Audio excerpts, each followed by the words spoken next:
you are into movies and movie-related discussions, you can come to the right place. Who am I, you ask? I am The Wiz! And programming note as of right now, I know this review was impromptu. Me and Kim are still doing the review of Once. She just fell under the weather in the past couple of days, so she is resting, trying to feel better, and we're going to do that review as soon as she is up for it. So, Kim, feel better. But we'll get into this review, which is of the original A Star Is Born, starring Janet Gaynor, Fredric March, and Adolphe Menjou, directed by William Wellman. Apparently on IMDb there's like 10 credits for director, but William Wellman is the main one. I don't know what that really means on that. I really wanted to watch the original A Star Is Born. I haven't seen any of the versions of A Star Is Born.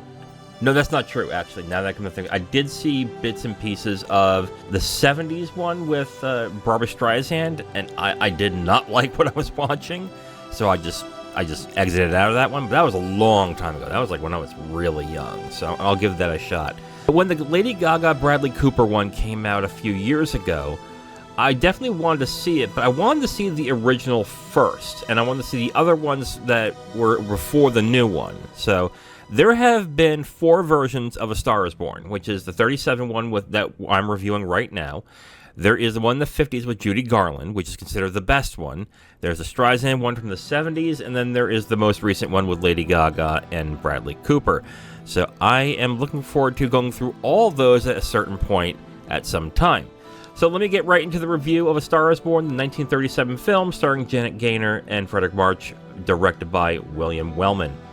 There's a difference in this film than the rest, and the main one is that the other 3 A Star Is Born is about either singer-actresses or just singers, with I think the new one is just Lady Gaga as a singer and not an actress as well.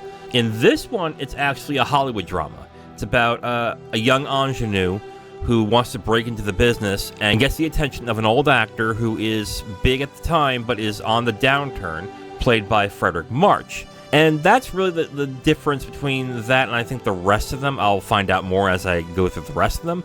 But this is a straight Hollywood drama. This is about Hollywood and the price that is paid for people who start and the ones that are on the downturn, what happens to them at that time. And of course, the big twist in the film is that the male actor, Norman Maine, played by Fredric March, is also an alcoholic. And that adds to a certain sort of drama that happens throughout the film. When it comes to Esther, who Janet Gaynor plays, when she starts to move up and become the biggest star in the world. So, yeah, that is kind of the draw here. It's a drama where it's a romance, it's a drama, and it's got a lot of different things going on with it as well throughout the entire film. Another big thing about this film, this won the Oscar for Best Screenplay at the time. I think it was 1937. And it's also the first film that was nominated for Best Picture that was in color.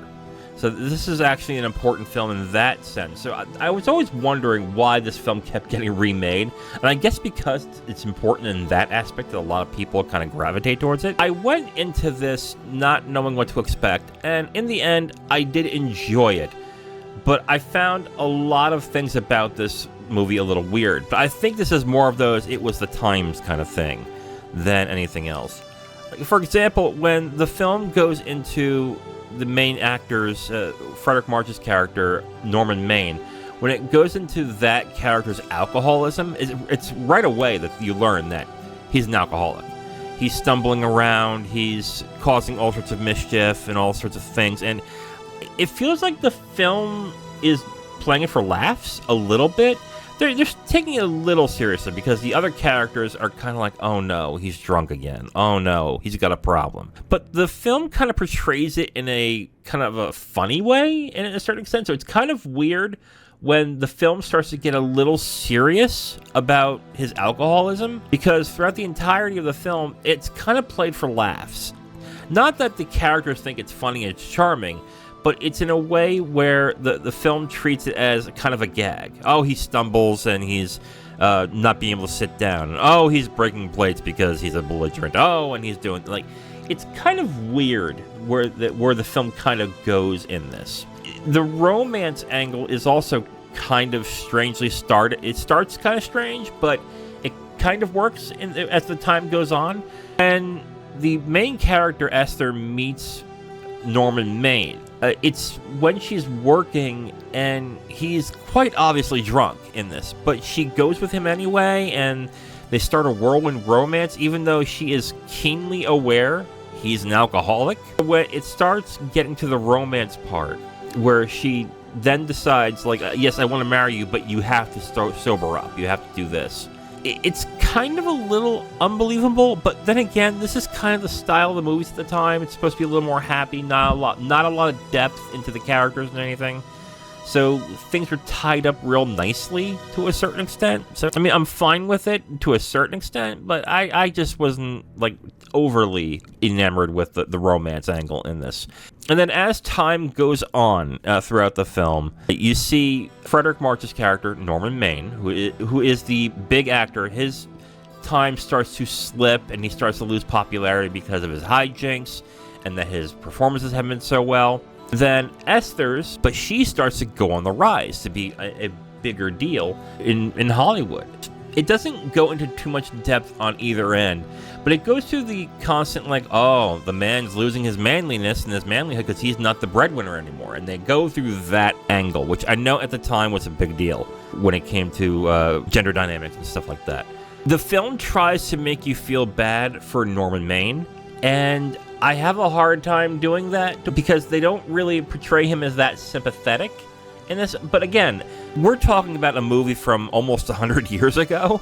So in that aspect, I get why the way that the character is done is not to my liking. But then on the other hand, I mean, it's a fine performance by Fredric March. He does the character well with the script that he has. I just don't like the character very well. I don't sympathize with him, even though I know he clearly has a problem, and he's trying to get better, and he's just not doing it.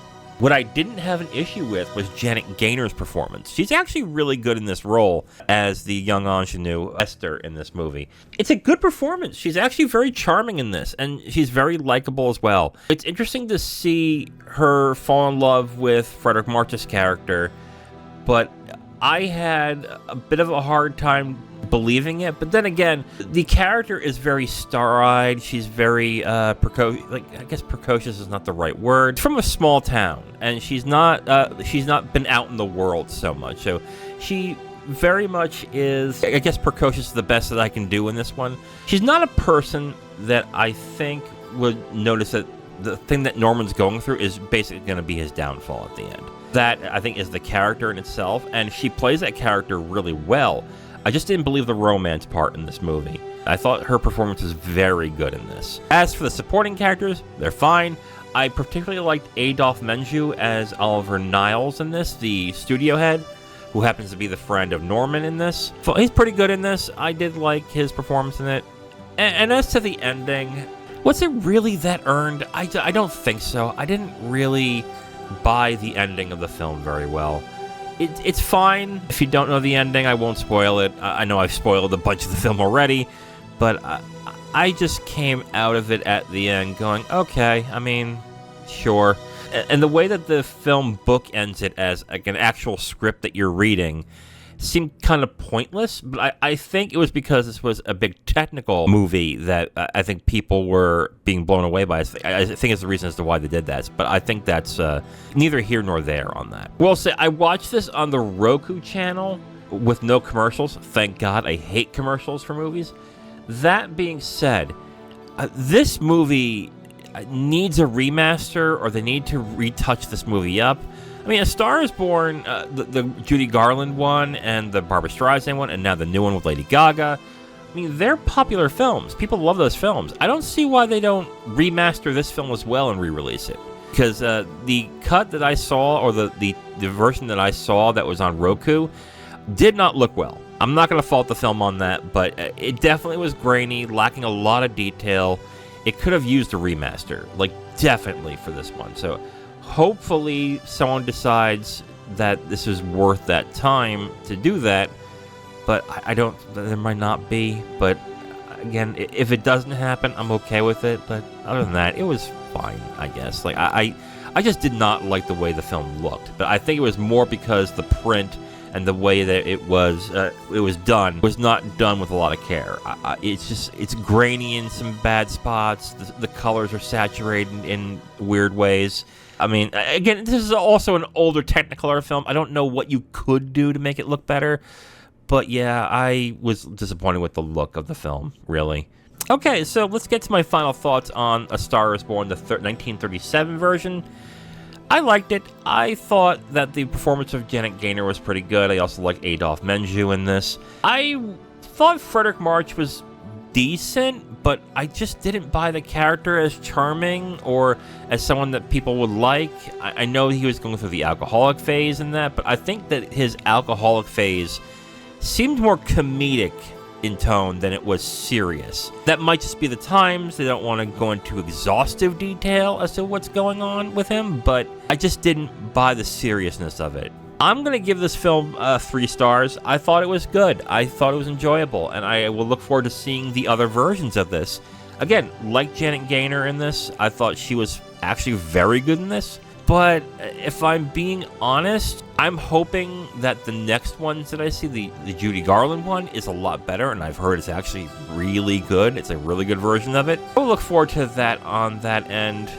There are better dramas that deal with this type of subject matter, and I think the remakes will probably do a much better job of this. So I'm going to give this 3 stars. Check it out. It's on Roku, Freevee, and all those stuff, but just beware when you watch it. It's not the best print. Alright guys, well that is it for this review of A Star Is Born, the 1937 film, and that is it for this episode for I Am The Wiz. Again, me and Kim will review once as soon as we can when she is up for it, and then we have a bunch of other reviews coming up, so look forward to that when that comes. But until then, I am The Wiz, and I will talk to you later. Bye.